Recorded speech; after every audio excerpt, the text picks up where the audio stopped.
안녕하세요. 가정우장원입니다.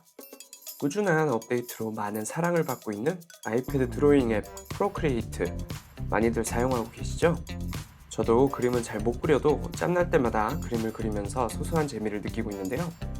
오늘은요, 제가 지금까지 프로크리에이트를 사용해 오면서 알게 된 각종 세팅 방법을 공유해 드리면서 동시에 질문해 주신 내용들에 대한 답변을 드리는 시간을 만들었습니다. 제목은요, 나만 알 수 있을 것 같은 프로크리에이트 꿀팁. 아마도 몇몇 내용들은 이런 것도 돼? 대박! 하시는 분들이 있을 거라 생각하면서 바로 시작해 볼게요. 자, 첫 번째는요, 애플 펜슬 세팅입니다. 일단 펜슬로 그림을 그리면요, 내가 어느 정도 크기의 브러쉬로 그림을 그리게 될 것인지 감이 오지 않을 때가 있어요.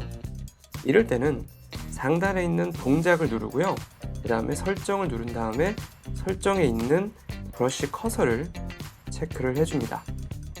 그러면 펜을 화면에 댈 때 그 브러쉬 크기를 얇은 원으로 보여줍니다.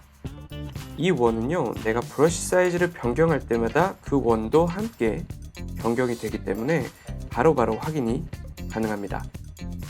그리고 특히 외곽 라인을 그려주거나 지워줄 때 정확히 그 사이즈를 알 수 있기 때문에 아주 편하게 사용할 수 있습니다. 저는 보통 켜놓고 사용을 하죠. 두 번째는 또 애플 펜슬 세팅이에요. 펜슬의 압력을 좀 더 디테일하게 설정할 수 있습니다. 일단 동작에 들어가서요, 설정에서 압력 곡선 편집이라는 탭을 선택합니다. 일단 압력 곡선 세팅에 들어가면 이런 일자의 라인이 보이게 됩니다. 그런데 이것을 상단으로 꺾거나 아래로 꺾을 수 있어요. 이렇게 꺾었을 때 차이가 뭐냐면, 일단 상단으로 꺾게 되면 초반부터 누를 때 좀 더 빨리 급격히 압력이 적용이 되고요, 반대로 하게 되면 초반에는 약하다가 더 가면 갈수록 확 꺾이는 브러쉬 압력에 대한 디테일을 설정할 수 있습니다. 저는 살짝 낮춰서 사용하는 편이에요.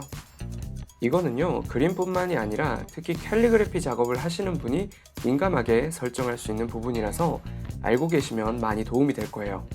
그리고 압력에 관해서는 이게 좋다라고 말하기가 명확하지 않기 때문에 실제 그래프를 수정해 가면서 선을 그어보고 테스트를 해보시면서 설정을 하시면 되겠습니다. 세 번째는 질문을 해주신 부분인데요, 레이어 그룹입니다. 얼마 전에 댓글로 레이어 그룹 해제를 물어보셨는데요, 일단 그룹 만들기부터 시작을 해볼게요. 레이어를 선택하고 그리고 추가적으로 레이어를 오른쪽으로 이렇게 밀어줍니다. 이 상태에서 우측에 그룹이라는 글씨를 선택을 해주게 되면 선택한 내용 전부가 그룹으로 묶이게 되죠.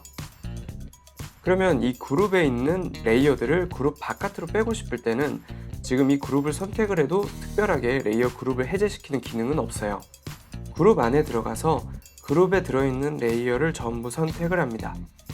그리고 레이어를 선택해서 그대로 드래그를 해서 그룹 바깥에 이렇게 놓게 되면 그룹 바깥으로 레이어들이 빠져나오게 돼요. 그리고 다시 레이어를 그룹에 넣기 위해서는 선택된 레이어를 이렇게 누른 채로 그룹에 이렇게 집어넣으면 다시 원래대로 그룹 안으로 들어가게 되죠. 이렇게요. 자, 네 번째는 브러쉬인데요. 화면에 제가 특정하게 제작한 모양의 브러쉬를 찍었어요. 그런데 제가 생각한 방향이 아니에요, 브러쉬가. 이렇게 됐을 때 가장 편하게 해결하는 방법을 알려드릴게요. 일단 제가 만든 브러쉬 설정에 들어갑니다. 그리고 오른쪽 끝에 있는 소스 버튼을 누릅니다. 소스에 들어오면 제가 선택한 모양의 소스가 들어있습니다. 이 소스는 손가락으로 이렇게 회전을 시킬 수가 있습니다. 그리고 두 손가락을 누르면 반전이 되고요. 그래서 제가 이렇게 브러쉬를 찍었을 때 완전히 뒤집혀서 나왔을 때는 모양 소스를 반대로 뒤집어 줍니다. 그렇게 하면 원래대로 돌아오게 되죠. 이 기능은요, 이 그레인 소스도 이렇게 뒤집을 수 있고요, 두 손가락 탭으로 그레인 소스도 반전을 시킬 수 있어요. 그래서 텍스처 설정을 할 때 실제로 브러쉬를 제작할 때 많은 도움이 될 거예요. 자, 마지막으로는 캔버스 세팅인데요. 일단 프로크리에이트 바깥으로 나가서 설정에 들어갑니다. 자, 설정에 들어가서 프로크리에이트에 들어가면 이렇게 프로크리에이트의 추가적인 속성을 선택을 할 수가 있습니다. 그런데 여기에 프로크리에이트 설정 부분에 캔버스 방향 기억이 있습니다. 캔버스가 아니고 캔버스네요. 이렇게 여기는 캔버스인데 여기는 캔버스라 되어 있네요. 여튼 캔버스 방향 기억이라고 있는데 이게 지금 체크가 활성화되어 있어요. 자, 캔버스 방향 기억을 끈 상태에서 프로크리에이트에 들어갑니다. 그리고 제가 작업하던 그림을 이렇게 옆으로 돌렸어요. 일반적으로 돌렸을 때는 이렇게 이 모양대로 캔버스가 기억을 해야 되는데 원 상태를 기억을 하기 때문에 그래서 캔버스를 빠르게 모아서 화면에 매칭을 시켜도 이렇게 제일 처음 만들었던 캔버스로 돌아가게 됩니다. 이렇게 돌려도 이렇게 원 상태로 돌아가게 돼요. 이런 식으로요. 캔버스 방향 기억을 켜놓으면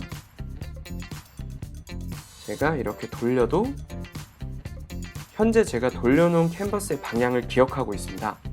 그래서 원래대로 돌아가지 않고요. 이렇게 제가 설정해서 뒤집어 놓은 방향으로 캔버스가 맞춰지게 되죠. 이것도 역시 맞춰보시면서 자기가 편한 방법을 찾으시면 될 거예요.